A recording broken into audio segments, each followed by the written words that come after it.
Hello दोस्तों, कैसे हैं आप सब लोग। आशा करती हूँ अच्छे होंगे। हमारी आज की कहानी का नाम है शिकायत। मधु जी हमेशा की तरह अखबार पढ़ रही थी और सौम्या रसोई का काम निपटा रही थी, क्योंकि उसे जल्दी ही काम पर जाना था। तभी फ़ोन की घंटी बजती है। सौम्या फ़ोन उठाती है। उस दूसरी तरफ सौम्या की माँ बोल रही थी, अपनी सास को फ़ोन दे, मुझे उनसे बात करनी है। सौम्या ने अपनी सास से कहा, मम्मी जी, मेरी माँ का फ़ोन आया है, वो आपसे बात करना चाहती हैं। सौम्या ने अपनी सास मधु जी को फ़ोन देते हुए कहा, अच्छा, पर तेरी मम्मी मुझसे क्या बात करना चाहती हैं। फ़ोन पकड़ते हुए मधु जी बुदबुदाईं, मम्मी जी, वो आपसे राहुल की कुछ शिकायत करना चाहती हैं। ये सुनते ही मधु जी आग बबूला हो गईं और बिना बात किए ही फ़ोन काट दिया। क्या राहुल की शिकायत करना चाहती हैं? तेरा और तेरी माँ का दिमाग तो ठीक है, लड़की वाली होकर भी वे लड़के की माँ से शिकायत करना चाहती हैं। आजकल क्या ज़माना आ गया है। पहले लड़की वाले लड़कों वालों के आगे नज़रें नीचे किए रहते थे और आजकल शिकायत करने लगे हैं। तूने ही अपनी माँ के कान भरे होंगे। भला उन्हें हमारे घर की राम कहानी से क्या मतलब होगा? तू नहीं बताएगी तो उन्हें पता कैसे चलेगा? अपने ही पति की बुराई अपनी माँ से करते हुए तुझे शर्म नहीं आती है? पहले मुझसे तो बोलती, सीधे अपनी माँ तक बात पहुँचा दी। मधु जी की बात ख़त्म हो ही रही थी कि फिर से फ़ोन की घंटी बजती है। इस बार मधु जी खुद ही फ़ोन उठा लेती हैं। उधर से सौम्या की मम्मी बोलती हैं, समधन जी नमस्ते, आपके और घर परिवार के क्या हाल हैं? कल्पना जी का मधुर स्वर सुनकर मधु जी भी सामान्य हो जाती हैं। हाँ, सब ठीक है। और बताइए, आज आपने कैसे याद किया? कुछ ज़रूरी बात थी क्या? मधु जी ने शंकित स्वर में जानना चाहा। हाँ समधन जी, मुझे अपने जमाई बाबू राहुल से काफ़ी शिकायतें हैं, तो सोचा सीधा आपको ही बोल दूं। आप ही अपने बेटे की कमियों को दूर कर सकती हैं। कल्पना जी ने संयत होकर कहा। इधर अब मधु जी का स्वर थोड़ा सा तेज हो गया था। आप दुनिया की पहली सास होंगी जो अपने जमाई की शिकायत उसी की माँ से कर रही हैं। आपको तो पुरस्कार मिलना चाहिए। आप भी हद करती हैं। हम लड़के वाले हैं और अपनी मर्जी से अपने हिसाब से रहेंगे और बहू को रखेंगे। भला शिकायत करने वाली आप कौन होती हैं? आप अपने रिश्ते की मर्यादा में रहिए तो अच्छा रहेगा, वरना मेरे बेटे के लिए हजारों लड़कियां आज भी लाइन में खड़ी हैं। शाम तक आपकी बेटी को वापस भिजवा देंगे। मधु जी, मैं दुनिया की पहली सास होंगी जो आपके बेटे की शिकायत आपसे कर रही हैं। शिकायत तो हर सास को अपने जमाई से होती है, पर वो कुछ कह नहीं पाती हैं और अपनी बेटी को दुखी देखकर दुखी होती रहती हैं।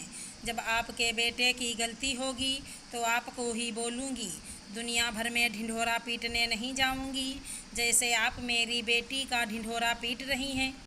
वो पढ़ी लिखी है, नौकरी कर रही है, उसे कुछ काम नहीं भी आता है तो आप प्यार से सिखा सकते हैं या मुझसे कह सकती थी, लेकिन सभी रिश्तेदारों के सामने मेरी बेटी का अपमान आपके बेटे ने किया है।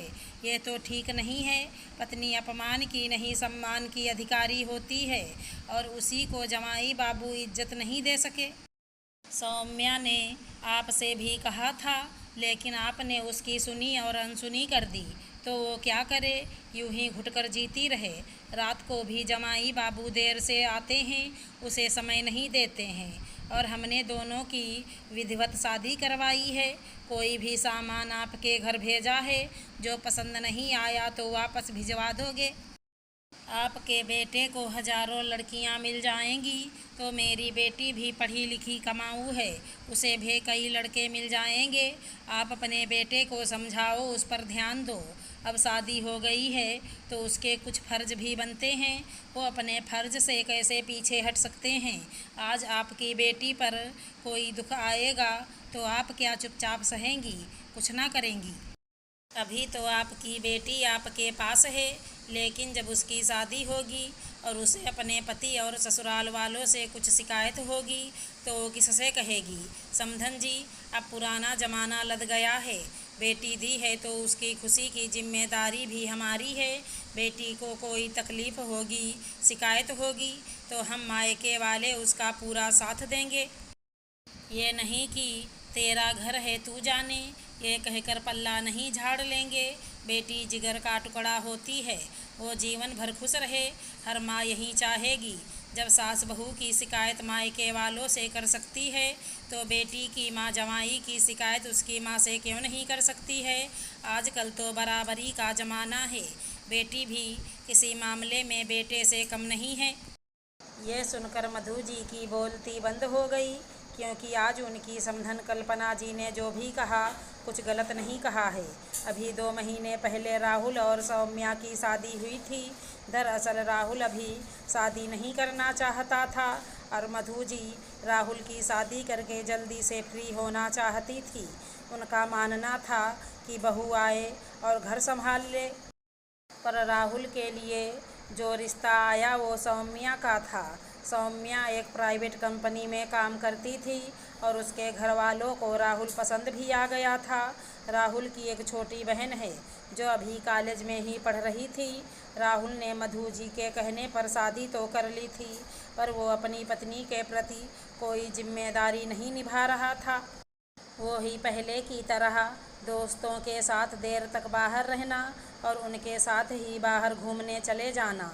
सौम्या दिन भर काम करती और रात को राहुल का इंतज़ार करती, पर राहुल देर से आता और सो जाता था।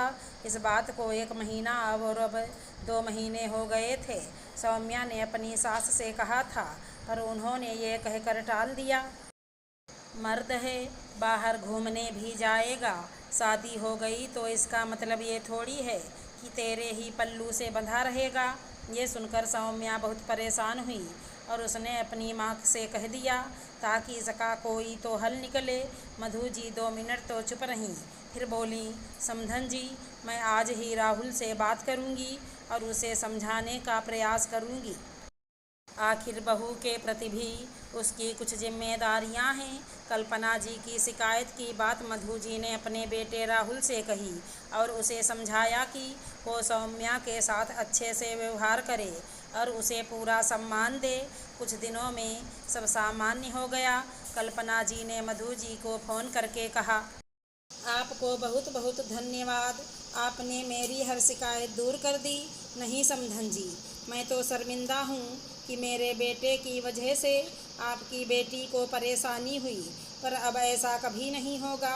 आपको कभी शिकायत का मौका नहीं मिलेगा। और दोनों समधन आपस में खुशी से बात करने लगीं। अगर हमारी कहानी पसंद आई हो तो चैनल को लाइक शेयर सब्सक्राइब करें। राधे राधे दोस्तों।